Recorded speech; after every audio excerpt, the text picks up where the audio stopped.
پتلا بنا لیتا ہے انسان کا، اس کو رشتوں کی وجہ سے نہ جو اہم جادو ہے وہ یہ ہے کہ مرد کے مردانہ طاقت کو آپ اس کے لیے 100 میڈیسن لیں، اس کا جو علاج ہے وہ بڑا آسان ہے، بڑا سمپل ہے۔ نحمدہ و نصلی علی رسولہ الکریم۔ معزز سامعین و ناظرین، السلام علیکم ورحمۃ اللہ وبرکاتہ۔ دوستو، جادو کے حوالے سے ہماری ویڈیوز جاری تھیں، تو اس میں ایک ویڈیو جو انتہائی اہمیت کی حامل ہے وہ یہ ہے کہ اولاد کی بندش۔ اب اولاد کی بندش کا لفظ آپ نے بہت سنا ہوگا، اور اس کے بارے میں آپ نے یہ بھی سنا ہوگا کہ اس کا علاج کیسے کیا جاتا ہے، یا اس کی واردات کیا ہے، یا جو بھی ہے، لیکن آپ کو ایک بہت کم ہی جگہ سے پتہ چلا ہوگا کہ جادو کے اندر جو اولاد کی بندش کی جاتی ہے اس کے اندر اسباب کس طرح کے کریٹ کیے جاتے ہیں، کس طرح کے پیدا کیے جاتے ہیں۔ اس میں 3 سٹیپ ہیں اولاد کی بندش کے حوالے سے۔ پہلا سٹیپ یہ ہے کہ اولاد کی بندش کر دینا، مرد کے اوپر ایسا جادو کر دینا جس کی وجہ سے مرد کے اندر وہ صلاحیت ہی ختم ہو جاتی ہے آہستہ آہستہ سے، کہ اس کے اولاد پیدا کرنے والے جو جراثیم ہوتے ہیں وہ متاثر ہو جاتے ہیں۔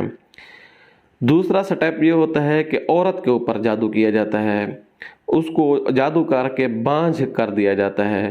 تیسرا یہ ہوتا ہے دونوں کے اوپر جادو کیا جاتا ہے۔ یہ تینوں کے اوپر اگر میں بات کروں تو بات بہت لمبی ہو جائے گی۔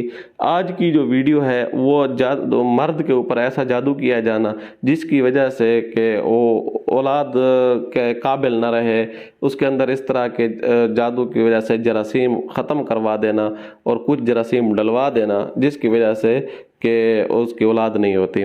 باقی عورتوں کے اوپر جادو جو کیا جاتا ہے وہ بھی بڑی اہمیت کی حامل ویڈیو ہے، وہ اسی ویڈیو کے ریلیٹڈ ویڈیو ہے۔ کوشش ہوگی اس ویڈیو کے بعد وہ ہماری ویڈیو اپلوڈ ہو جائے، جلد ہی انشاءاللہ وہ ویڈیو بھی آپ کے سامنے آئے گی، اس کا سٹیپ اور اس کا علاج مکمل طریقے سے میں انشاءاللہ آپ کے سامنے ذکر کروں گا، علامات اور اس کے علاج بھی۔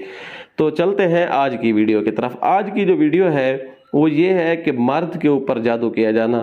یاد رکھیے، جادو کیوں کرواتے ہیں لوگ؟ حسد کی وجہ سے کرواتے ہیں۔ جادو جو کرواتے ہیں وہ بغض کی وجہ سے کراتے ہیں۔ میں تو یوں کہوں گا حسد اور بغض نہیں بلکہ نادانی، بے وقوفی، احمقانہ پن کی وجہ سے کرواتے ہیں۔ جو احمق ہوگا، جو پرلے درجے کا بے وقوف ہوگا، وہی دوسرے انسان کو تکلیف میں دیکھ سکتا ہے، ورنہ جو شعور والا انسان ہوتا ہے وہ کبھی کسی انسان کے برا نہیں سوچتا۔ بلکہ مجھے پچھلے دنوں ایک ساتھی کہہ رہا تھا، میں نے کبھی کسی کا کچھ نہیں بگاڑا، میں نے کسی کا کچھ بھی نہیں کیا، کسی کا کوئی نقصان نہیں کیا، میرے اوپر کیوں جادو کرتے ہیں لوگ، کیوں تنگ کرتے ہیں؟ تو میں نے اس کو بڑا بہترین جواب یہ دیا، میں نے کہا کہ دیکھو، جو بندہ خود برا ہوتا ہے اس کے اوپر تو جادو کوئی کرتا ہی نہیں ہے، جادو تو ہوتا ہی اچھے لوگوں کے اوپر ہے۔ آپ نے کبھی سنا ہو کہ کوئی کسی زانی، شرابی، کبابی کے اوپر کسی نے جادو کیا ہے؟ نہیں ہوتا نا، اچھے لوگوں کے اوپر جادو اثر کرتے ہیں۔ دیکھیں، آپ صلی اللہ علیہ وآلہ وسلم کی ذات بابرکات ہمارے لیے نمونہ ہے۔ ہم دیکھتے ہیں کہ سب کچھ اللہ تبارک و تعالیٰ نے اس کے لیے بنایا، تو ان کے اوپر بھی ظالموں نے جادو کر دیا تھا۔ اس کے برعکس دیکھیں، نبی پاک کے مقابلے میں اس وقت جو کفار تھے، ابو جہل وغیرہ، کبھی آپ نے سنا ہو یا تاریخ میں پڑھا ہو کہ ابو جہل کے اوپر کسی نے جادو کرایا ہو؟ کبھی سنا ہو فرعون کے اوپر کسی نے جادو کرایا ہو؟ کبھی سنا ہو کہ آپ نے نمرود کے اوپر کسی نے جادو کرایا ہو؟ تو جادو ہمیشہ اچھے لوگوں کے اوپر ہوتا ہے، تو پھر اس کا دل مطمئن ہو گیا۔ تو لہٰذا اگر آپ کے اوپر بھی جادو ہے تو آپ پریشان نہ ہوں، اچھے لوگوں کے اوپر اس طرح کے امتحان، آزمائشیں آتی رہتی ہیں۔ باقی یہ جادو جو ہوتا ہے حسد کی وجہ سے، کہ اس کی کافی ساری صورتیں ہوتی ہیں۔ بعض دفعہ یہ ہوتے ہیں کہ رشتوں کی وجہ سے ناچاکیاں ہوتی ہیں، اس میں سے خصوصاً یہ کام کرواتی بھی عورتیں ہیں، مرد بہت کم۔ اگر میں یوں کہوں 100 میں سے 90% اولاد کی بندش کے اندر عورتوں کا ہاتھ ہے، تو اس میں جھوٹ نہیں ہوگا۔ اگر 10% ہو سکتا ہے اس میں مردوں کا ہاتھ، وہ بھی ہو سکتا ہے، 90% تو گارنٹیڈ ان کا ہاتھ ہے، اس سے بڑھ کر ہو سکتا ہے، کم نہیں ہو سکتا۔ یہ چھوٹی چھوٹی حسد پال لیتی ہیں، چھوٹے چھوٹے بغض پال لیتی ہیں، چھوٹی چھوٹی انائیں، ان چیزوں کی وجہ سے ویسے بھی عورت ناقص چیز ہوتی ہے، ناقصات الدین والعقل ہے، ان کا دماغ اور یہ تھوڑا کمزور ہوتا ہے۔ تو اس وجہ سے یہ جادو وغیرہ کروا دیتی ہیں۔ اب یہ جادوگر جو ہوتا ہے وہ کس طرح واردات کرتا ہے؟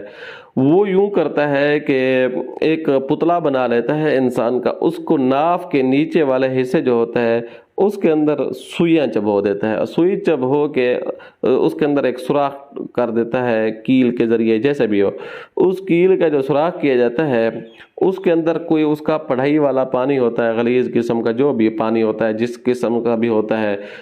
بعض عاملین کا کہنا یہ ہے کہ وہ پانی جو ہوتا ہے جانوروں کا پیشاب ہوتا ہے، بعض کا کہنا ہے کہ نہیں خون ہوتا ہے، بہرحال جو بھی ہوتا ہے، تو وہ کیل کے ذریعے جو اس نے سوراخ کیا تھا اس ڈھانچے کے اس کے اندر وہ بھرتا ہے 3 دن 4 دن 5 دن، کبھی کبھی ٹیکے یا انجیکشن کے ذریعے اس کے اندر تھوڑا تھوڑا وہ ڈال دیتا ہے۔ تو اس کا یہ ہوتا ہے، اور پڑھائی کی ہوتی ہے، اور اس کے علاوہ اور بھی کچھ چیزیں ہوتی ہیں جو جلائی جاتی ہیں آگ کے اندر۔ تو اس کی وجہ سے یہ ہوتا ہے کہ جس مرد کو ٹارگٹ کیا جا رہا ہوتا ہے، جس کو نشانے پر رکھا جا رہا ہوتا ہے، اس کا نام اور اس کی والدہ کا نام اور یہ چیزیں مینشن کر کے اس کے اوپر پڑھائی کی جاتی ہے۔ پھر اس کی جو مردانہ صلاحیت ہوتی ہے اس کو ان کا مقصد ہوتا ہے ٹارگٹ کیا جائے۔ اچھا، یہ مردانہ صلاحیت ٹارگٹ کیے بغیر بھی ان چیزوں کو نقصان دے سکتے ہیں۔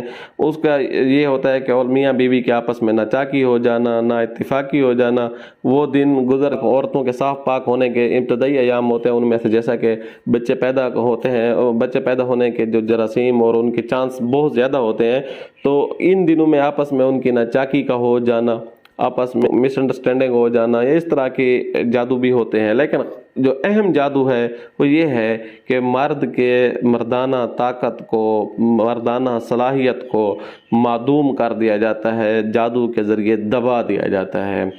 اب آپ اس کے لیے 100 میڈیسن لیں، 100 علاج کروائیں، آپ بظاہر آپ کو لگے گا میں بالکل ٹھیک ہوں، سارا کچھ ٹھیک ہوگا، لیکن اس کا جو اثرات ہوتے ہیں وہ آپ کو ثمرات نہیں ملیں گے، اثرات نہیں ملیں گے۔ اس کا جو علاج ہے وہ بڑا آسان ہے، بڑا سمپل ہے۔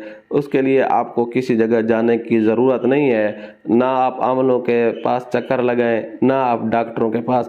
ہاں، اگر آپ طبی ہومیو کی کوئی دوائی ہے، ہومیو کا کوئی ماہر ڈاکٹر ہے تو اس سے آپ رابطہ کر سکتے ہیں، اس سے آپ کو فائدہ ہو سکتا ہے انشاءاللہ۔ لیکن اس کے ساتھ ساتھ یہ ہرگز نہیں ہے کہ آپ صرف ہومیو کی دوائی لیں اور اس کا روحانی علاج نہ کریں، کیونکہ آپ کی جتنی بھی دوائی لیں گے، یہ جو چیز راستے میں انہوں نے ڈالی ہوئی ہے، یہ چیز علاج اور بیماری، علاج دوائی جو آپ کر رہے ہیں اس دوائی اور بیماری کے درمیان راستے میں حائل ہوتی ہے، تو اس لیے وہ دوائی میڈیسن جو ہوتی ہے وہ آپ کے اوپر اس کے اثرات مرتب ہی نہیں ہو پا رہے ہوتے۔ اس لیے اس کا علاج، سب سے بہتر علاج یہ ہے کہ آپ نے کرنا یہ ہے سورۃ طارق، والسماء والطارق وما ادراک ما الطارق النجم الثاقب، اس سورت کو آپ نے عصر کی نماز کے بعد سب سے بہتر ہے، نہیں تو آپ کسی بھی نماز کے بعد پڑھ لیں۔ کسی نماز کے بعد ٹائم نہیں ملتا، کوئی بات نہیں، کوئی جاب ہولڈر ہوتے ہیں، کوئی بزنس ہوتا ہے، ٹائم نہیں ملتا تو کوئی پریشانی والی بات نہیں ہے۔ آپ عشاء کے بعد بیٹھ کر یا دن کے 10 بجے بھی آپ یہ عمل کر سکتے ہیں۔ آپ نے سورۃ طارق کو پڑھنا ہے، پانی کے اوپر دم کرنا ہے، سامنے آپ نے رکھ کر آپ نے سورۃ طارق کو 72 مرتبہ پڑھنا ہے ٹوٹل، اور یہ 72 مرتبہ پڑھنا ایک ہی نشست میں ہے۔ تو اس کے اوپر آپ کا جو ٹائم صرف ہوگا وہ 1.25 گھنٹہ تقریباً آپ کا ٹائم لگ جائے گا، پہلے سے بتا رہا ہوں۔ 72 مرتبہ جب آپ پڑھیں گے، اور اللہ کوشش کریں 2 رکعت نماز شروع میں پڑھ لیں نفل، اللہ تبارک و تعالیٰ سے دعا بھی مانگ لیں کہ یا اللہ میں یہ عمل کر رہا ہوں، یہ وظیفہ کر رہا ہوں، میں تو کوشش کا مکلف ہوں، میں کوشش کر رہا ہوں، باقی شفا یا اللہ تو نے دینی ہے، تیرے قبضہ قدرت کے اندر شفا ہے، جسے تو شفا دے اسے کوئی بیمار نہیں کر سکتا، تو یا اللہ میں تجھ سے ہی شفا کا طلبگار ہوں، میں آپ سے ہی شفا کی مدد چاہتا ہوں، یا اللہ شفا عنایت فرما دے، یا الہ العالمین یہ جو بیماری ہے، یہ جراثیم ہے، جو بیماری کے جراثیم ہے وہ ختم کر دے، اور میرے اندر جو ایسے جراثیم پیدا کر دے جس سے میں صاحب اولاد بن جاؤں۔ آپ نے یہ پانی 1 مرتبہ دم کر لینا۔ اچھا، آپ یہ خود بھی کر سکتے ہیں، کوئی فرد بھی آپ کو دم کر کے دے سکتا ہے۔ مزے کی بات یہ ہے، آگے آپ نے کیا کرنا ہے، آپ نے اس کے ساتھ ساتھ جو اب باقی عمل ہے وہ یہ ہے قرآن مجید کی 28ویں پارے کی کچھ آیات ہیں وہ پڑھنی ہے. واللہ الخالق البارئ المصور لہ الاسماء الحسنی یسبح لہ ما فی السماوات والارض وہو العزیز الحکیم. یہ آیات آپ نے پڑھنی ہے دونوں میاں بیوی نے. تو یہ دونوں میاں بیوی اگر نہیں بھی کر سکتے صرف میاں کر لے تو بھی ٹھیک ہے. وہ بھی یہ ہے کہ عشاء کے بعد پہلے دن آپ نے جب پانی دم کرنا اس دن نہیں پڑھنی, آگے اس کے بعد آپ نے اس کو روزانہ کے بنیاد پہ پڑھنا ہے. یہ یا خالق یا بارئ یا مصور, اس کے اندر یہ اللہ تبارک و تعالیٰ کے 3 نام ہیں. ہر ایک کو 101 مرتبہ پڑھنا ہے. یا خالق یا خالق یا خالق یا خالق, آگے یا بارئ یا بارئ یا بارئ یا مصور یا مصور. اس طرح آپ نے اس کو پڑھنا ہے. اللہ تبارک و تعالیٰ کی مدد سے انشاءاللہ ثم انشاءاللہ آپ پہلے مہینے ہی آپ کو خوشخبری مل جائے گی انشاءاللہ اللہ نے چاہا. تو اس کے ساتھ اگر آپ چاہتے ہیں کہ آپ کی مردانہ صلاحیت جو ہے اس کے اندر ایک نکھار پیدا ہو, اس کے اندر ایک مزید قسم کی طاقت پیدا ہو, مردانہ کمزوری بالکل ختم ہو جائے, تو اس کے لیے یہ کریں آپ کہ سورت فاتحہ ہے صبح کی نماز کے بعد, نماز سے پہلے صبح کی جب 2 سنتیں ہوتی ہیں یہ پڑھ لیں. 2 فرضوں سے پہلے آپ نے 41 مرتبہ سورت فاتحہ پڑھنی ہے اس ترتیب سے: بسم اللہ الرحمن الرحیم الحمدللہ رب العالمین. یعنی بسم اللہ اور سورت فاتحہ کو ملا کر پڑھنا ہے آپ نے. تو اس کو پانی کے اوپر دم کر لیں, یہ پانی پئیں, پھر دیکھیں قدرت کا کرشمہ. انشاءاللہ ثم انشاءاللہ آپ کو اس کا اتنا اچھا اور اتنا بہترین رزلٹ ملے گا, آپ کی سوچ ہے. لیکن اس پانی کو روٹی کے بعد بالکل نہیں پینا. کوئی بھی چیز کھائیں اس کے بعد پانی نہ پئیں. کوئی بھی چیز آپ نے کھائی ہوئی ہے اس کے کم از کم 15 منٹ 20 منٹ یا آدھے گھنٹے کے بعد اس پانی کا لیں.